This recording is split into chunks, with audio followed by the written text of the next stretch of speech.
Scorn, the forbidden fruit, the game I said I'd never play, the one I thought I'd never touch due to just how disturbing I found the original trailer back in 2013's E3. And what have I done? Well, of course I've played it, haven't I? I was approached by Ebb Software, the developers of Scorn, and asked if I wanted to try out their preview of the game. It's the first 45 minutes and it's given out to content creators and the media to basically try it out and showcase what Scorn's been up to since 2013 when the game first went into development. What I experienced was one of the most deeply disturbing and utterly sinister experiences I've had in gaming in a very, very long time, but somehow it was also intriguing and captivating at the same time. It was a bit like one of those morbid situations where you know around the corner something terrible is going to occur, but your curiosity just keeps on pushing you just that little bit further, a little bit further, a little bit more.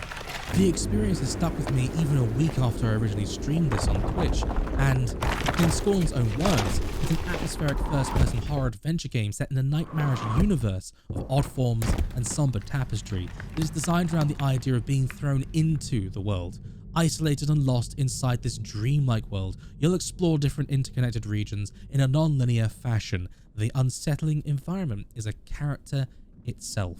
Scorn uses the biopunk visual style to truly create a really, really deeply disturbing environment. Biopunk is where you take technology and the organic and you forge them together. They are one and the same. Instead of power feeds or cables, you'd have veins and arteries. Instead of a power generator, you'd have a heart. It's that kind of vibe. As a result of this, Scorn is somehow able to just keep the environment familiar enough to the player in order for them to understand where they are and the basic functionality of whatever it is they're looking at, but alien enough to where you truly don't understand the thought processes behind whatever creature or race created this technology.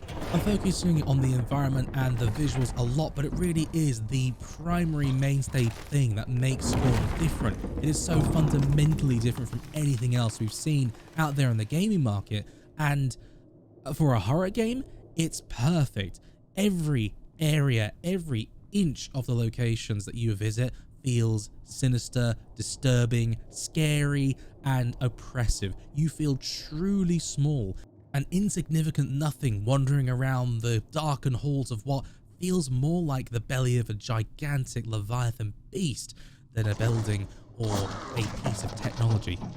The sound design too is truly epic in terms of just how well it plays into creating a sense of consistent unease. It's almost as if you can hear the entire structure of this gigantic building breathing. You can hear the sort of breath in the corridors. You can hear all sorts of squelches and strange sounds and just things that just do not make any sense to the rational mind. It is an incredible masterpiece of environmental design and storytelling, both from the visuals and the audio, and it scared the living bejesus out of me, but at the same time, somehow, I was entranced by it. I didn't know whether to be reviled by it or entranced, and I do mean that as an immensely high compliment. Ultimately, this is what Scorn was aiming for, to create this environment that felt fundamentally different, disturbing and scary. But in terms of gameplay, ultimately Scorn is an environmental first-person horror survival game with a lot of puzzle elements. Taken on its own, that is nothing new in the horror genre. We've seen it many times. Amnesia: The Dark Descent. We've seen it in Soma. We've seen it in Outlast 1 and 2. This is nothing new. The idea of the protagonist not being able to defend themselves, and ultimately they're wandering around an unknown environment with assailants that wander the halls and can assail you at any given time. But what Scorn does so well is it takes those pre-established and very well-known game mechanics from the horror genre and it just cranks it up to 11 with the strangeness and the unease of the environment and the environmental storytelling, the way they present the world to you. It makes everything just feel like it's dialed up to 11, and it just creates this supremely intense experience that has to be witnessed for you to truly understand it. As a result, as much as I am utterly reviled and truly despise the game in terms of the way it is and the way it makes you feel, it is an absolute technical masterpiece. Also, the game itself technically runs rock solid with extremely high fidelity graphics. All of the disturbing textures are an extremely high resolution, and the lighting, the whole game looks utterly phenomenal. I had zero bugs and issues throughout the prologue that I played. However, the full release does remain to be seen whether or not it can continue this high level of polish and shine. I have high hopes though. From what I've seen and what's been demonstrated to me, EB Software has this absolutely in the bag, and their release should be as flawless as their prologue. So if you're looking for a new horror experience this October and you want to be absolutely floored by a technical masterpiece of a game that will make you feel truly, truly uncomfortable in your own skin, Scorn is the game for you.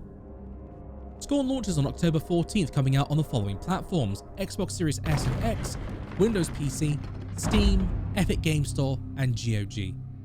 Once again, a massive thank you to EB Software for the truly terrifying experience and scaring the bejesus out of myself.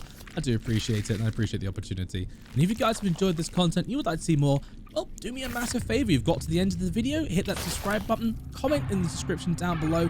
Let me know what you thought of this game and if you're planning on buying it, and what you think about the whole biopunk genre in general. Also, you can find me on Twitch, TikTok, and Twitter.